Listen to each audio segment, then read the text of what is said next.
Good afternoon. It's 3 o'clock, and this is John Celestri, and I'm working on my comic book. And so I thought maybe, you know, this the show could be about how just watch me do the process of creating and drawing my book. I mean, it's an ongoing thing, and you get a chance to see what it takes and what I do in drawing my books. So anyway, I've got a I'm working on this on a page for Bloodwing Angel Chronicles, and this is a section of the draw of the page, and I like to draw it large for the facial expression. That way, I reduce it down and just you know I don't like to be have stubby lines, and when I've got this kind of an expression between the two characters, I like to draw it large and reduce it down.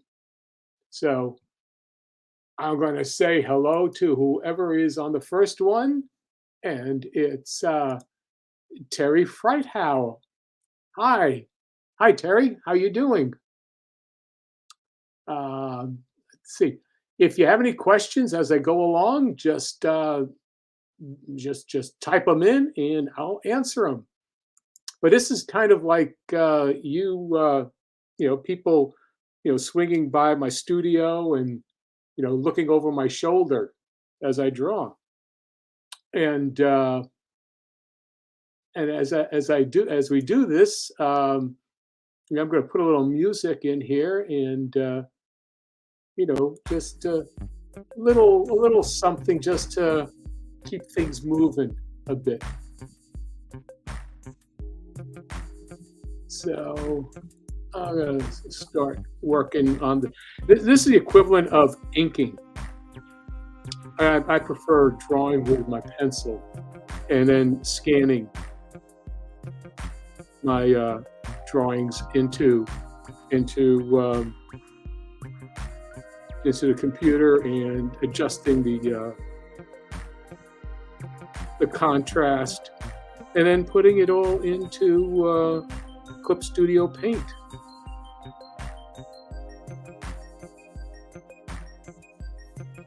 So, as some may know or may not know, my background is in animation. Classic 2D animation, and drawing, cleaning up my lines for animation is with a pencil. I've been doing this for such a long time. It's a lot easier than me just than inking actually with a brush or with a pen.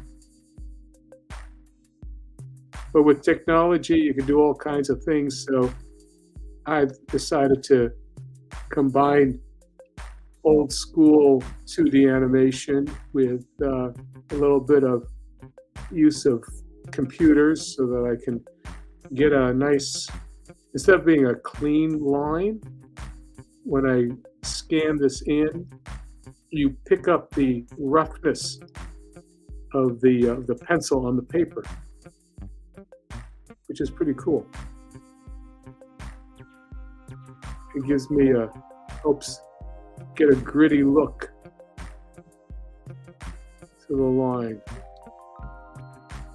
I'm a bit more like old school, what's the word, underground comics of the 1960s.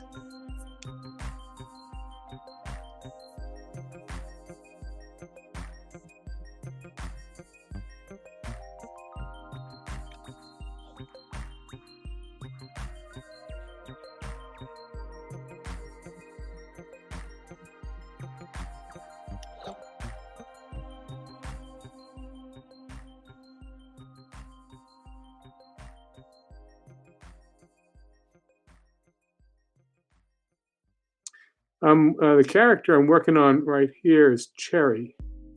She's one of the main ladies of the 1717 Club, and she's talking to Pixie.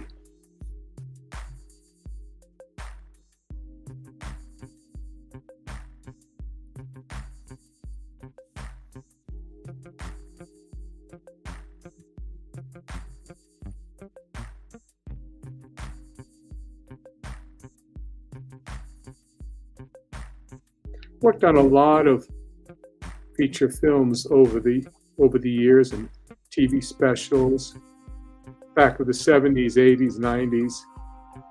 And then in 2001, everything kind of came crashing down for 2D animation with Toy Story and becoming the norm.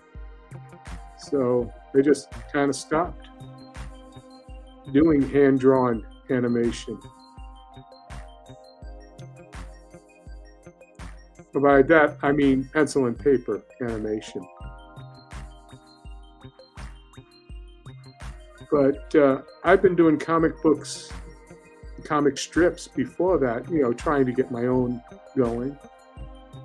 So I'd always wanted to be a comic book artist, but I found that, later on, when I say later on, I mean, I was maybe about 23 years old when I discovered I had the knack and the talent to animate. So that's in the 1970s, and I said, okay, well, it's something to, I'll use that talent to create, to get a living. It's still a difficult thing to do with comic books and comic strips.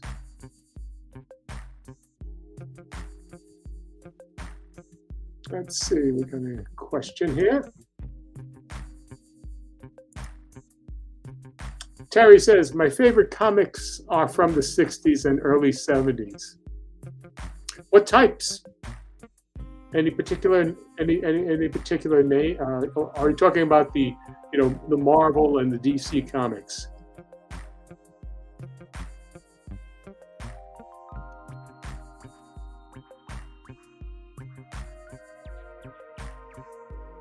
Let's see.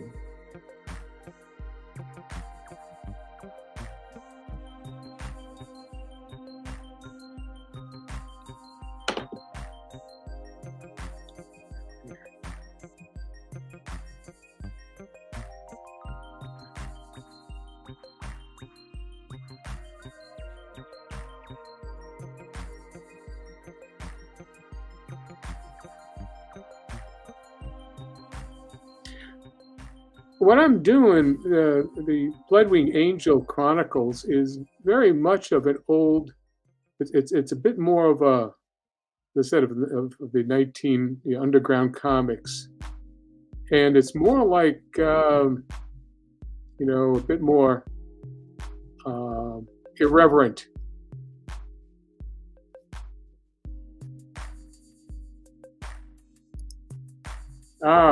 Terry says the obscure sci-fi and horror. Okay. But he says I can't remember any of the titles now. Oh, that's okay. That's all right. That's fine. I'm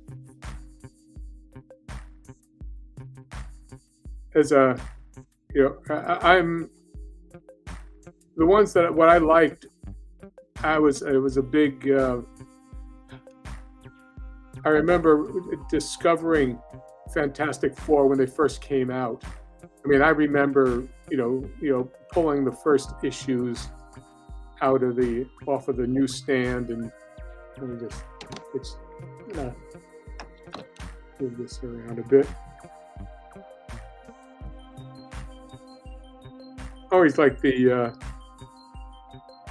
I like the irreverence of the original the Fantastic Four and Spider-Man.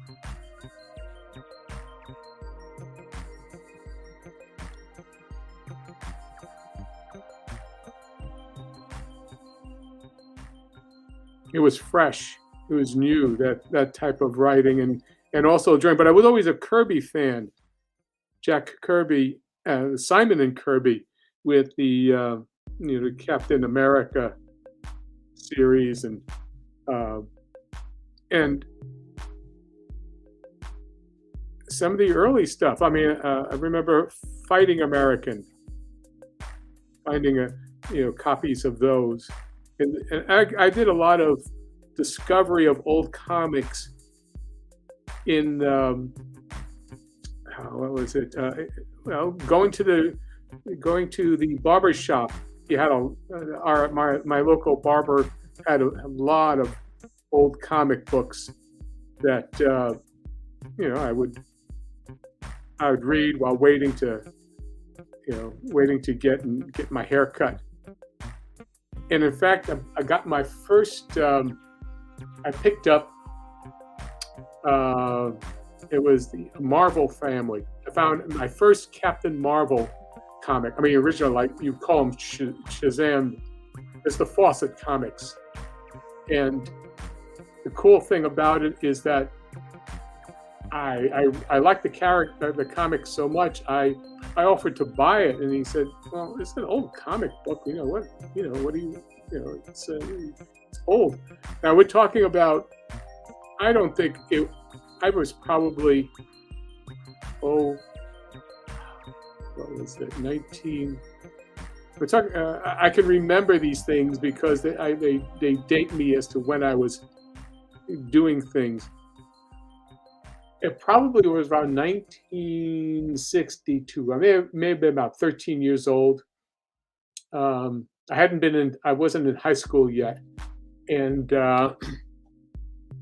I remember, seeing this, this Marvel family, and it was like Superman, but it wasn't. It was very different. And so what happened is that I said, I'll buy the book. And he said, okay, well, I bought it for a nickel. Well, I find out years later that that was the last issue of Marvel Family and the Captain America series and the Captain Marvel series from Fawcett that was published. It was called And Then There Were None. And I still have that issue with me at home, well, in my files here. And I got it for a nickel. Picked up a lot of comics that way. And I was always a hoarder for comics because I was a fan. So, but anyway, I learned. I picked up a lot of, able to read a lot of old comics that you couldn't find. Did the same thing with finding some old Black Hawk comics, and it was before they were the comic books that were done. They were quality comics, and before they were bought up by DC Comics, which was National Periodical Publications. Let's see. So now I'll switch back and forth between. I'm using this here is a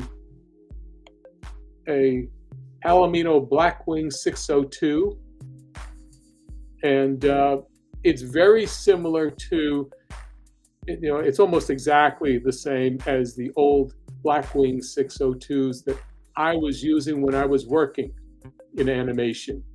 And they've bought up. Palomino has been developing, their line of pencils, and they were trying to do, sort of copy the formula for Blackwing, and because you couldn't find these at all.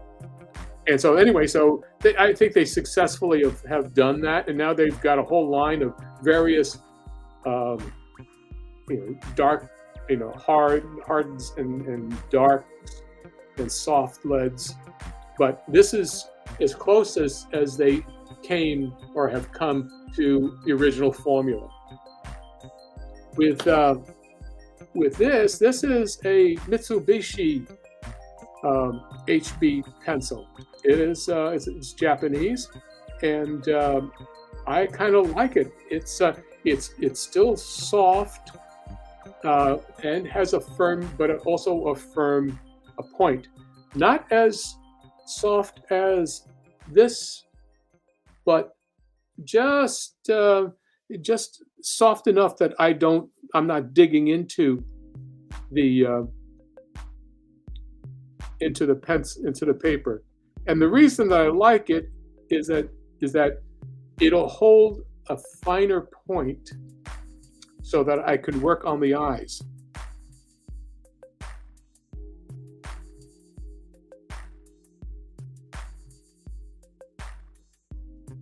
Pencil control is one of the toughest things. Hand and eye control.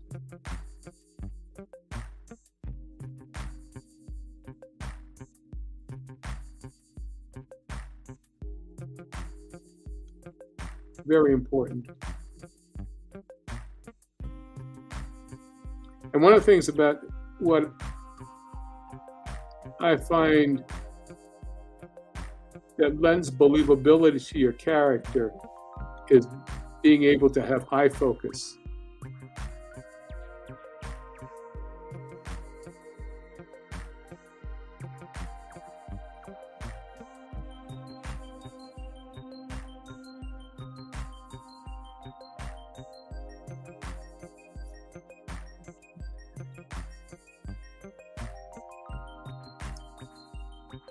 Okay, Terry, gotta go. Take care. Thank you very much. Thanks for dropping by. Thank you.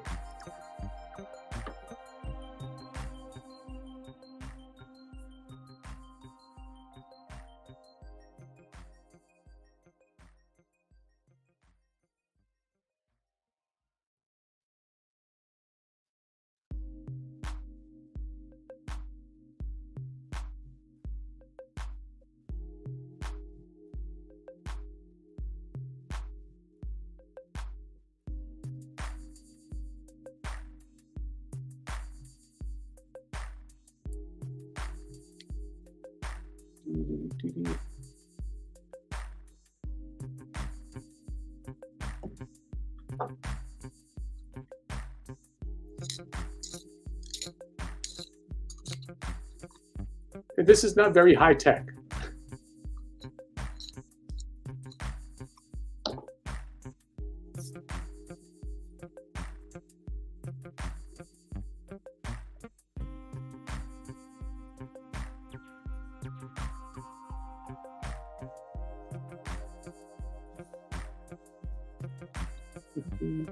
Yeah, so I'm working on, this is animation bond paper that's has a very strong, smooth edge to it, but it can take a lot of rubbing of eraser.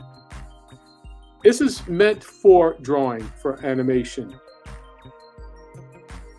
Today's paper that used to be typing paper, well, okay, different types of bond papers, they've changed so much the formulation of paper now that most of it that you get, in stationery shops, office supply shops, they're not meant to draw on. In fact, hardly anything is meant to be drawn on anymore.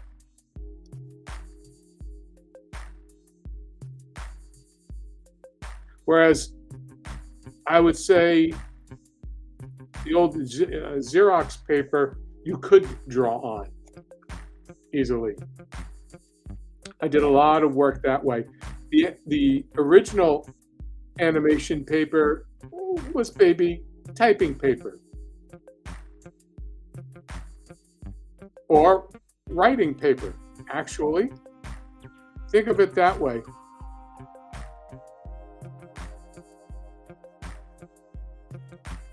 A lot of the Popeye cartoons of the 1930s, 1920s, 1930s.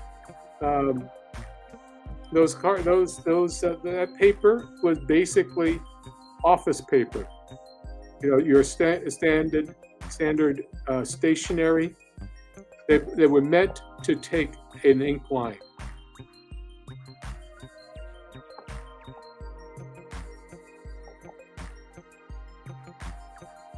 And they were just bond paper.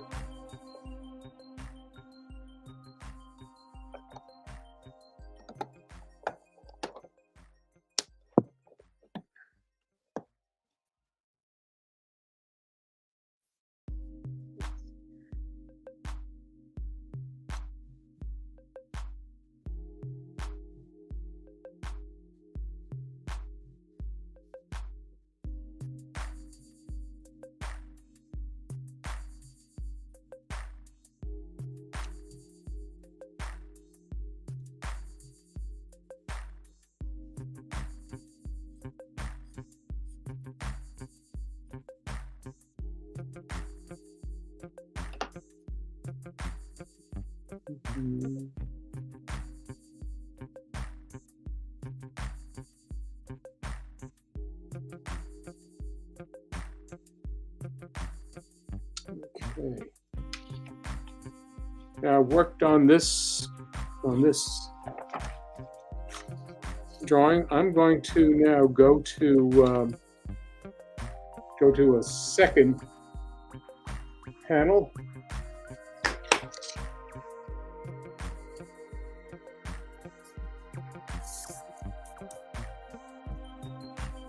I'm going to be working on. We've got a situation where Elmer or El is really is infatuated with, well, he's under the spell of Elsie. She's spritzing a love potion number 9 on her.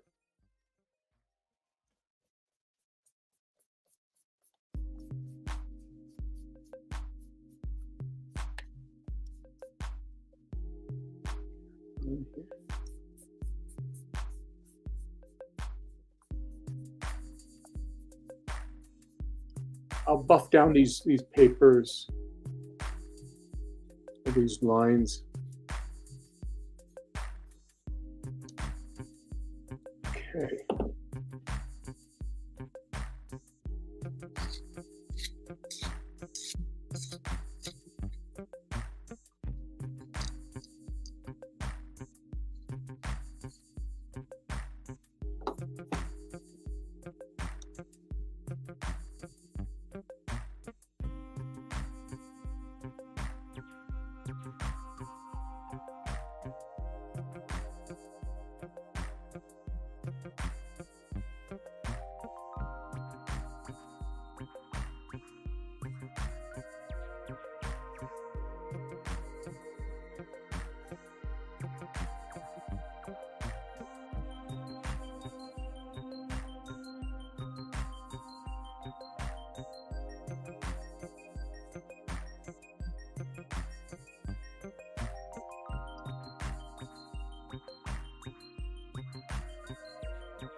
Just drawing away here.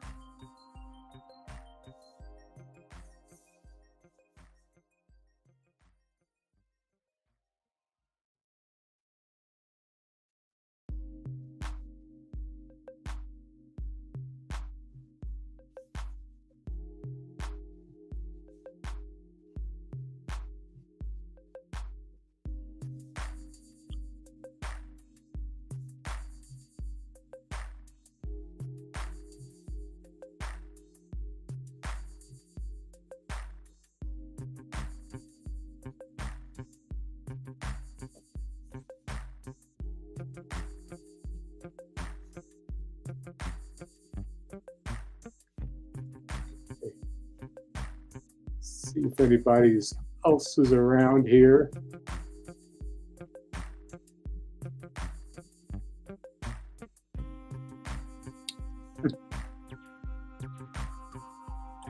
The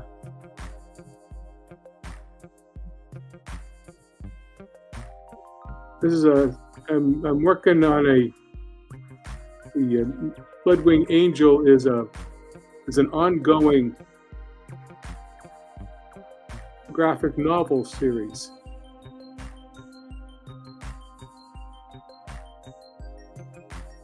As it's more of a fantasy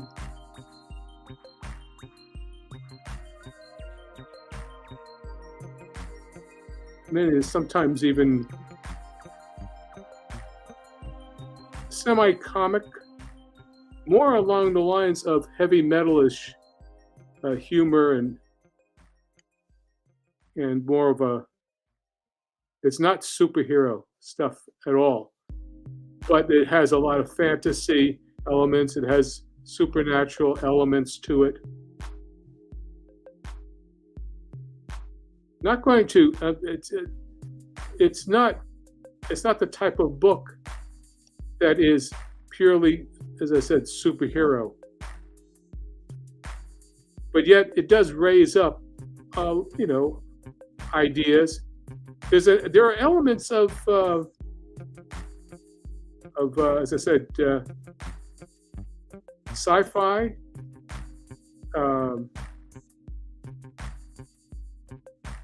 Supernatural humor, irreverent humor.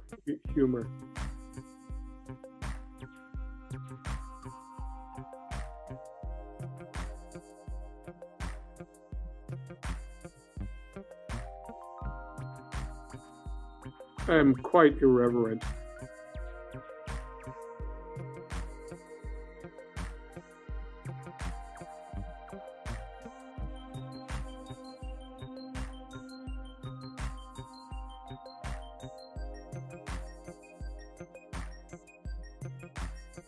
A lot of my influences have been from, as I said, Kirby,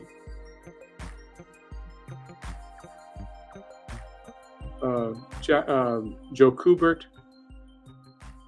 Wayne Boring, who was a big Superman artist of the 1950s and 40s.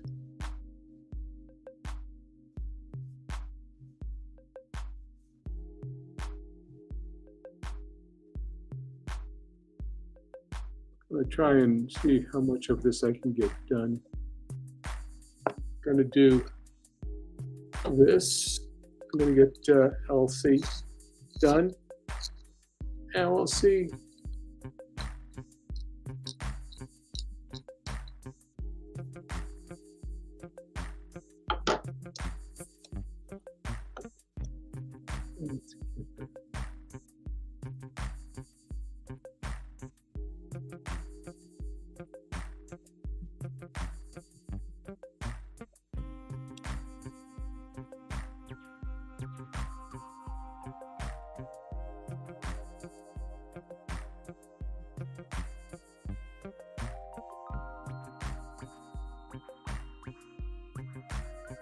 Story about Bloodwing Angel is that it's an innocent angel who was banished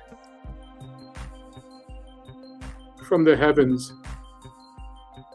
innocent, but becomes his pawn in a game between the forces of light and darkness. And winds up being half human and half angel. Also winds up being both male and female, which is an element, if you think about it, angels are neither male nor female. But when they're in some sort of human form, they can be either.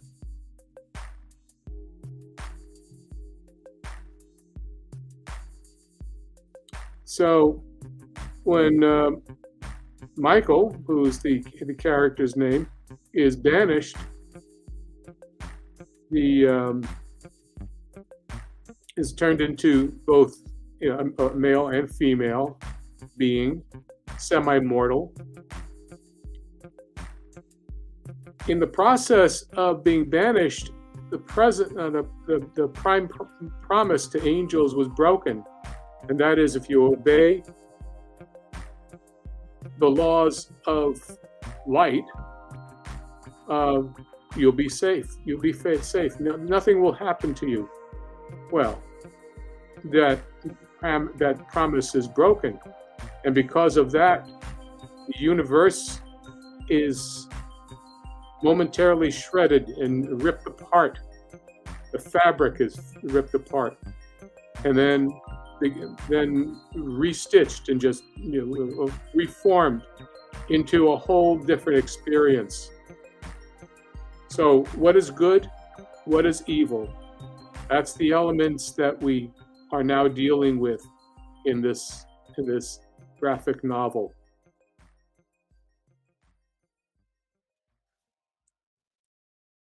Heady stuff, eh?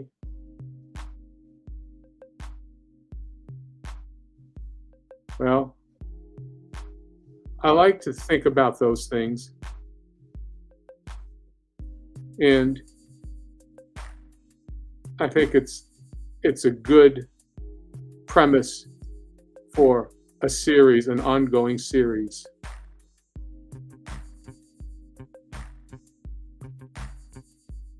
Anything can happen in the Chronicles.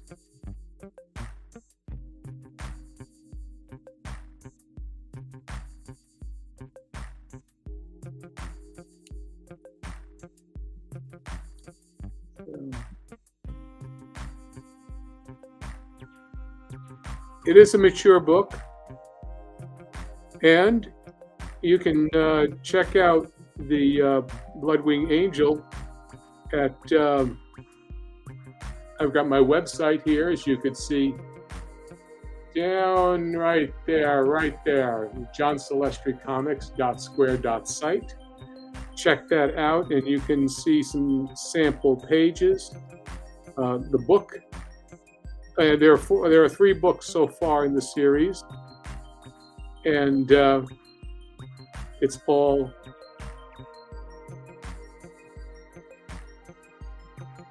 available on the site, along with some of the prints of from my animation of Boba Fett in the Star Wars Holiday Special. Yes, I did. I'm the one who did the first series, the first animated film appearance of Boba Fett. So, but I've got drawings of that available if you wish to get.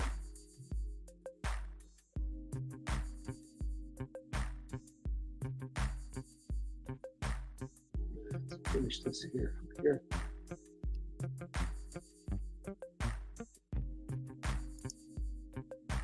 Hello, Frater. Hello. How are you doing?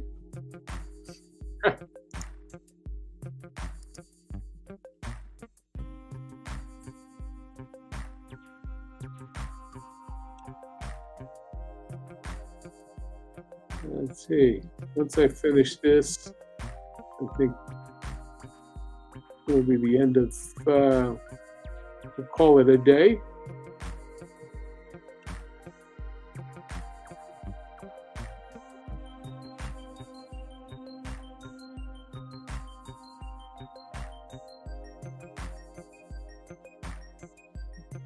Yeah. Okay, Frata. Boba has such a unique design. Your movie looks a bit more like the later Django design with his blue colors. It was, again, remember, we did this 1978. There was no other color. We used the we use Mobius as our guide from the Heavy Metal magazine. Um, uh, George Lucas gave us that direction.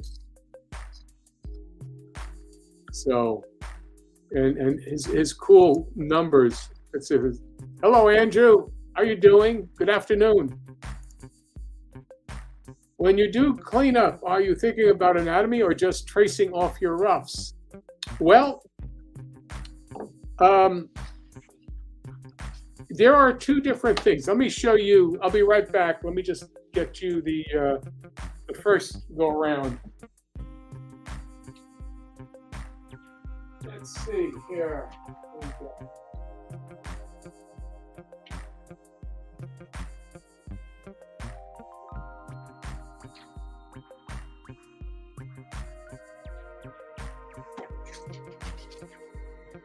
Well,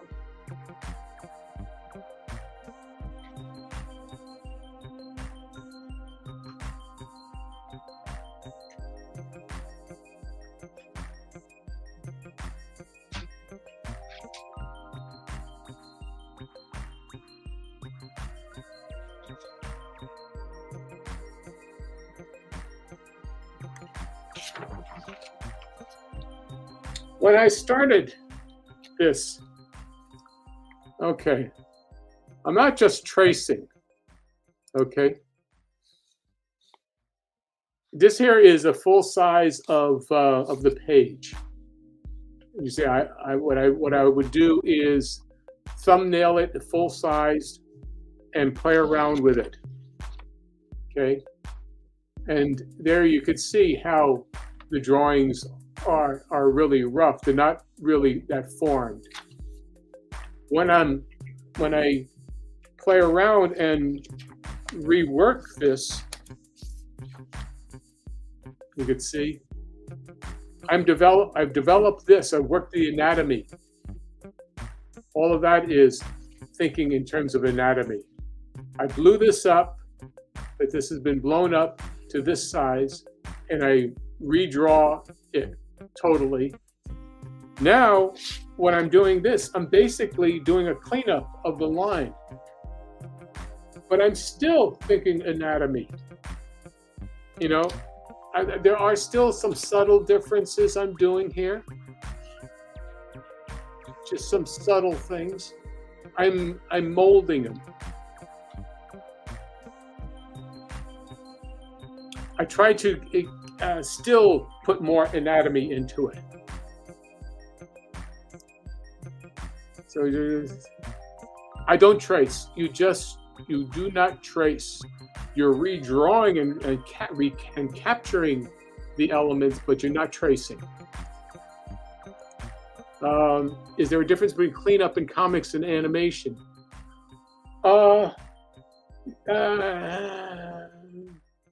Cleanup in comics and animation. Well, yeah, it depends on the inker.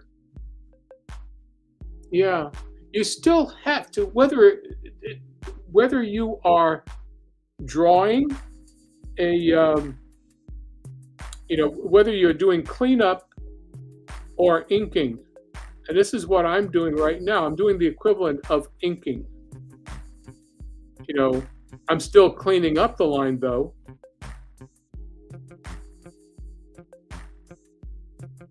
You have to think in terms of what the shapes are and the anatomy of it. You still are drawing. You're not tracing, but you're retaining the essence of and plussing the pencil. I don't know if that makes sense to you.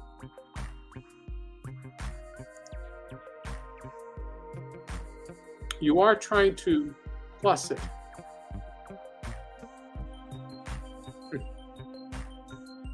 It's adding elements to the whole piece. So now in this dialogue here, This whole is in a sing-song way.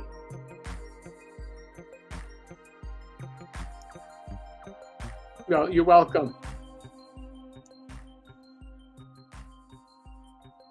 I'm adding notes to the dialogue here because there's going to be a sing-song element to it. You could see here, and so instead of it being straightforward dialogue, it gives a feeling of a song, a musicality to it.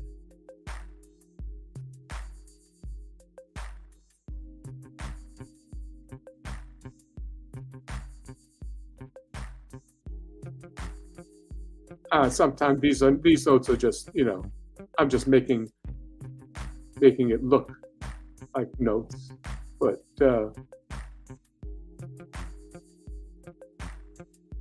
know what I mean.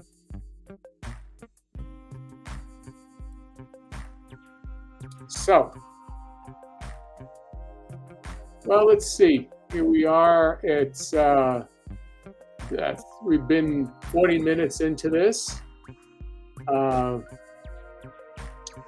If there are people who still want to go, okay, what I will do is I'm just going to finish all this here, these lines here, and then we'll call it a day. So, give me a talk here. Just write down your comments if you have any. Questions, whatever. This here is my doing a sound effects lettering.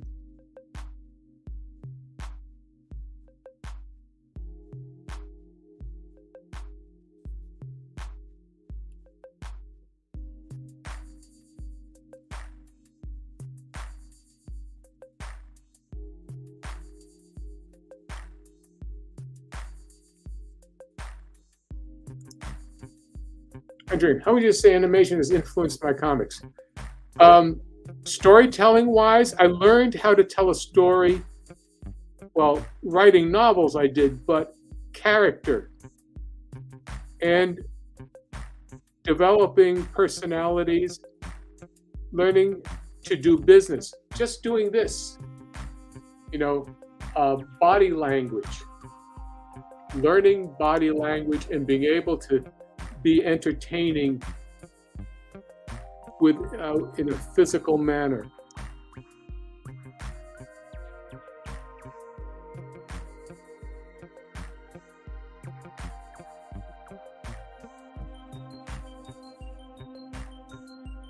That's to me, that's the most important thing. There have been so many ways to tell stories, but this is one of the things that I found interesting, is that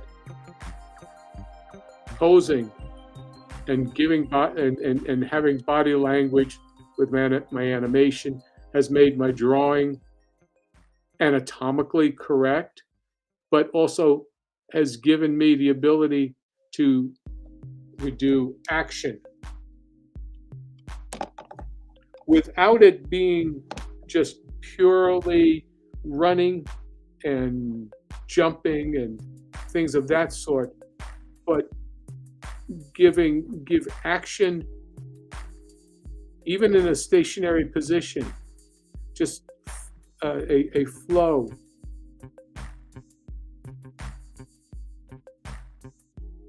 To the posing and understanding how to draw business.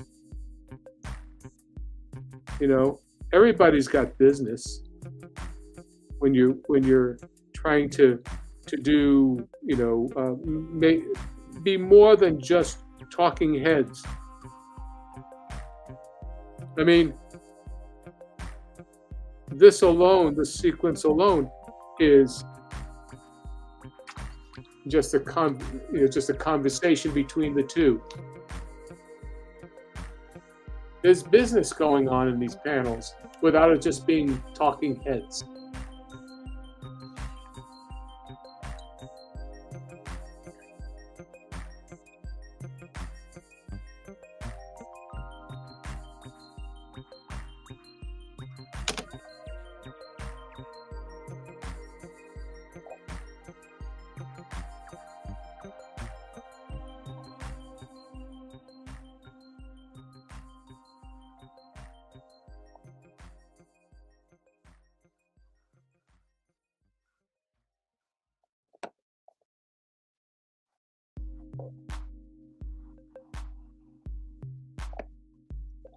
Let's see. Yeah, it's talking heads kills both animation and comic books because they're both, visual mediums. You want to be entertained visually.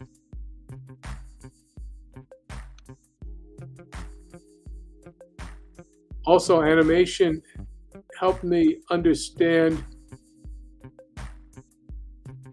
the importance of staging.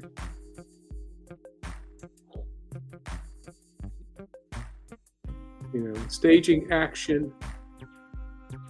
Or taught me about where to put the camera.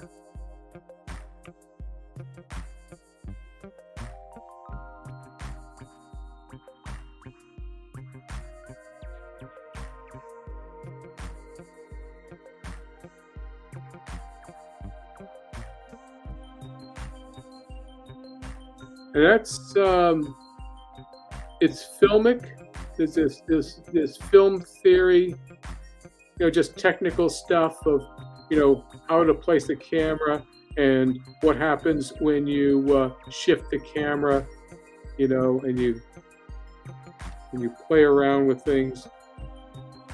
I mean, Eisner was doing it also, but once again, you have to understand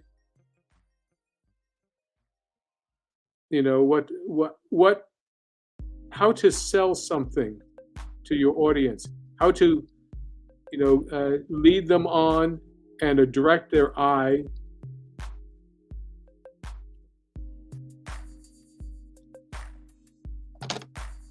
Let's see. Have you ever taken acting lessons? No, your acting in your comics is really strong and tells a story even without the dialogue. Thank you.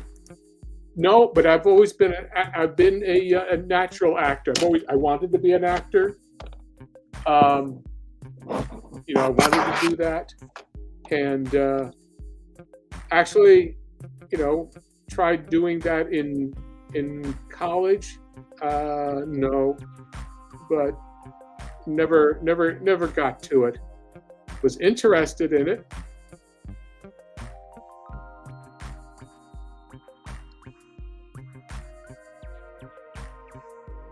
But with my animation, I had to learn to act. So I find that my comics, what you're reading is here in terms of my comics is a result of my acting in animation for about, let's see, let's get to the early 70s, and getting to my first comic books really, coming up with this material is, the comic books are Bloodwing Angel, and my comic books. It's maybe about 3 years ago was the first ones that I was actually doing of this type. Yeah, that's it was after 40 years of animation experience. So yeah, it would not be surprising if I would be surprised if my comics didn't have all this acting. But I'm glad that you've seen it and you recognize it. Thank you. Well, I think it's about time. Um, Thank you, Andrew. Thank you, Frater. Thank you, Terry, for being a member. For talking and chatting on the on the stream, on the live stream here. And I hope that this has been entertaining. I hope you've learned a few things. I will try and do another one of these probably at the end of this week. But I'll do my announcing as on the morning of what we're doing. So take care, Andrew. Thank you, Frater. Have a great. Oh, there you go. Oh, everything's going crazy now. Okay. Thank you very much, and take care and goodbye. Take care. Ciao.